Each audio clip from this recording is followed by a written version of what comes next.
Have you ever stopped to think about what holds something the size of a skyscraper in place, but in the middle of a raging ocean? You might picture a giant anchor, right? But the real hero of the story is something we see all the time and probably take for granted: the chain. Now, I know, it looks simple, but what we're about to explore is honestly one of the most incredible feats of industrial engineering on the entire planet. It's a process of fire, immense force, and unbelievable precision that creates a literal lifeline of steel. Okay, let's dive right in. So take a look at this thing. This is not just a ship. It's what they call a floating production, storage, and offloading vessel, or FPSO for short. A much easier way to think of it is as a completely self-contained industrial island. You've got a power plant, a refinery, a chemical processing facility, and a massive storage tank, all floating in water that can be miles deep.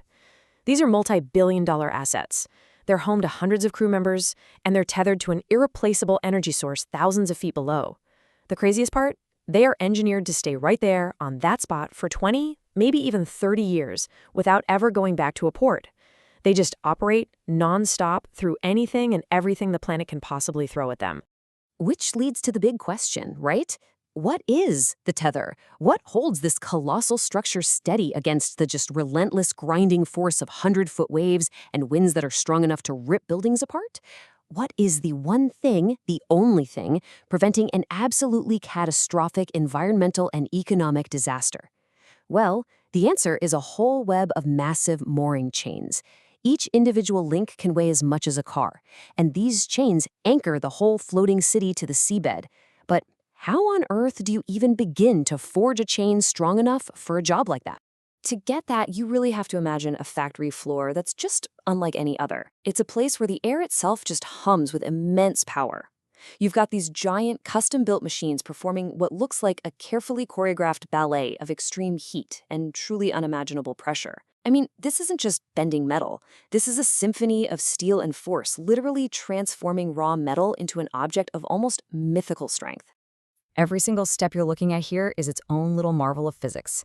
It all starts with a solid bar of a special steel alloy. And when I say special, it's like a chef's secret recipe of iron, carbon, and other elements like nickel and molybdenum, all designed for just extreme, extreme toughness. Those bars are cut to an exact length. Precision is key, to make sure every link has the perfect amount of mass. Then comes the heat.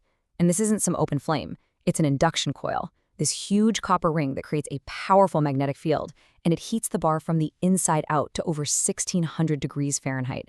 It is glowing like a piece of the sun.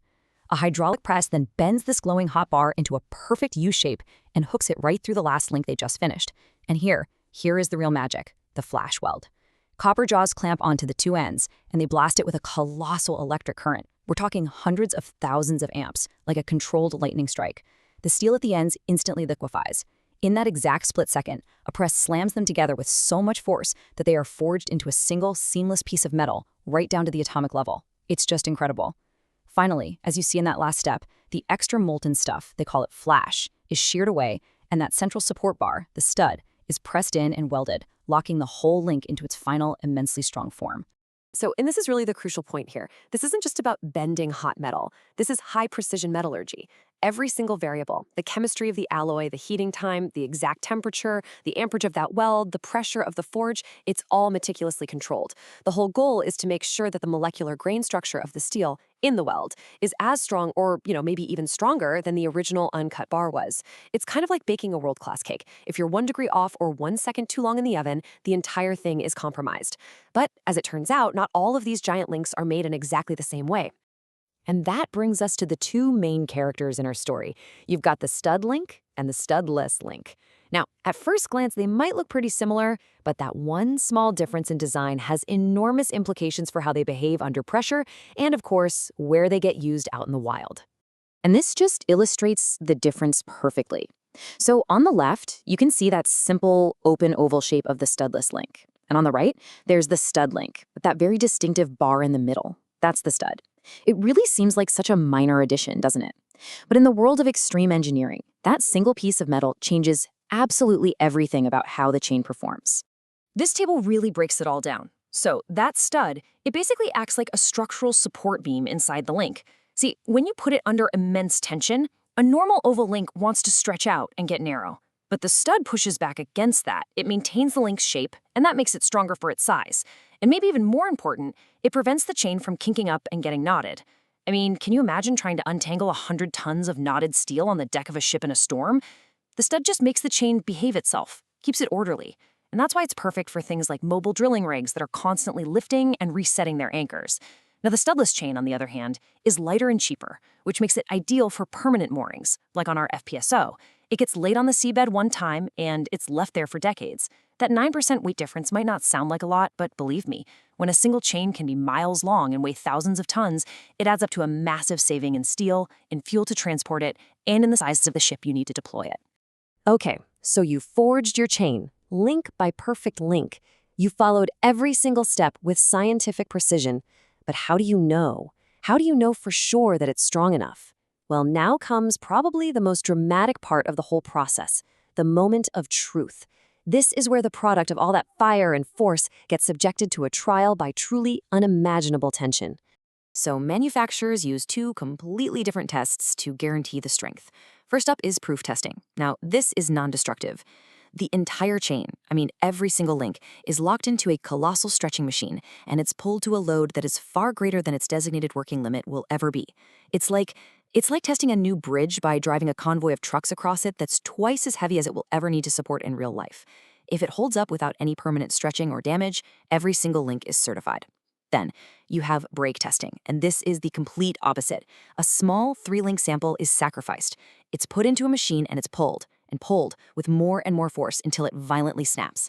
The goal here isn't to certify the chain, it's to validate the engineering, to prove that the steel and the whole manufacturing process can actually withstand the forces that the designers predicted it would. And the forces we are talking about here are just staggering. This number, over 2,400 tons, that's the pulling force a top-grade chain sample has to withstand before it breaks. To put that into perspective for you, that's the weight of about 400 bull elephants all pulling at once. It's the combined thrust of 3 space shuttle main engines at takeoff. And all of that mind-bending force is concentrated on a single piece of steel, pulling it apart until its atomic bonds finally give way in this catastrophic, explosive release of energy. Right, so here's the bottom line. There is absolutely zero room for error. This is not statistical quality control, where you test 1 in 1,000. No. Every single link that goes into the ocean has been individually proof tested. And then, samples representing that batch have been physically destroyed to guarantee the ultimate strength of the design. Only when this absolutely brutal, exhaustive process is complete is the chain finally deemed ready for service. But here's the thing. Forging the chain is only half the battle. The moment it's deployed, it begins a decades-long war against an environment that literally never rests. Its strength was born in fire and force, sure, but now it's going to be tested by slow, silent, and often totally invisible enemies. The chain is fighting a war on multiple fronts at once. You've got corrosion, right? Salt water is literally eating away at the steel. But then there's also metal fatigue. The chain is constantly being stretched and relaxed by the waves, kind of like bending a paperclip back and forth millions and millions of times, slowly weakening the steel's internal structure. There's something called out-of-plane bending, which is where twisting currents wrench the links sideways, stressing the welds in ways they were never meant to handle. And then there's fretting. At the exact point where 2 links rub together, the immense pressure and the tiny little movements create microscopic wear, a grinding that can create tiny surface cracks. And those tiny cracks, those are the starting point for a catastrophic failure. And this is exactly why those tiny hidden cracks are so terrifying. So an FPSO might have, say, 12 mooring lines. There's a redundancy built in. If one chain snaps, the platform should be safe. But now, the 11 remaining chains have to share the load of that broken one. And if they've all been exposed to the exact same conditions and they've been weakened by the same invisible flaws, that extra stress can cause a second failure, and then a third. It's a cascade failure. And as this research paper confirms, this is not just a theory. There have been actual cases where these floating cities have broken completely free. That is a multi-billion-dollar disaster scenario. So, how do you fight an enemy you can't even see on a piece of equipment that's operating in total darkness, under crushing pressure, thousands of feet below the surface? Well, you deploy a new kind of weapon. Cutting-edge robotics armed with advanced physics on a mission to hunt for the tiniest of flaws before they ever have a chance to grow. The key technology here is called non-destructive testing, or NDT. And honestly, the analogy on the slide is perfect. Just like a doctor uses an ultrasound to see inside a patient without doing surgery, engineers use NDT to see inside a link of solid steel.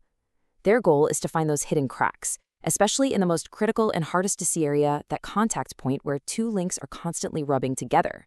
And this is the inspector. This is not a human diver. That would be impossibly dangerous down there. No, this is a remotely operated robot, built specifically to withstand the deep ocean. It literally clamps onto the mooring chain and just methodically climbs its way down, link by link by link, carrying this sophisticated sensor package with it, all while streaming data back to the engineers sitting safely on the surface. The robot's superpower is a really specialized form of ultrasound. It presses a sensor, a transducer, against the steel and sends a guided wave of sound at a very specific frequency, rippling through the link. Then, the system listens for the echoes. You can think of it like shouting at a canyon, right? A clean echo comes back. You know the canyon wall is solid. If you get a strange, jumbled echo back, it tells you there are caves or ledges over there. It's the same idea. A perfect link returns a clean, predictable echo. But if there's a crack, even a tiny one hidden from view, it disrupts that sound wave and creates an anomaly in the echo. The software can then pinpoint the exact location and size of that flaw, which lets the engineer schedule a replacement long before it ever becomes a failure. So in the end, yeah, we come all the way back to that old saying, a chain is only as strong as its weakest link. But what we've really seen here is that the true strength of these colossal lifelines doesn't just come from the brute force of their forging. It comes from the intelligence and the relentless vigilance used to find a weakness that is completely invisible, hidden deep within the steel and deep beneath the waves. It's really a testament to human ingenuity that to control the immense power of the ocean, we have to rely on both a symphony of incredible force and the faint echo of a tiny, perfect sound wave.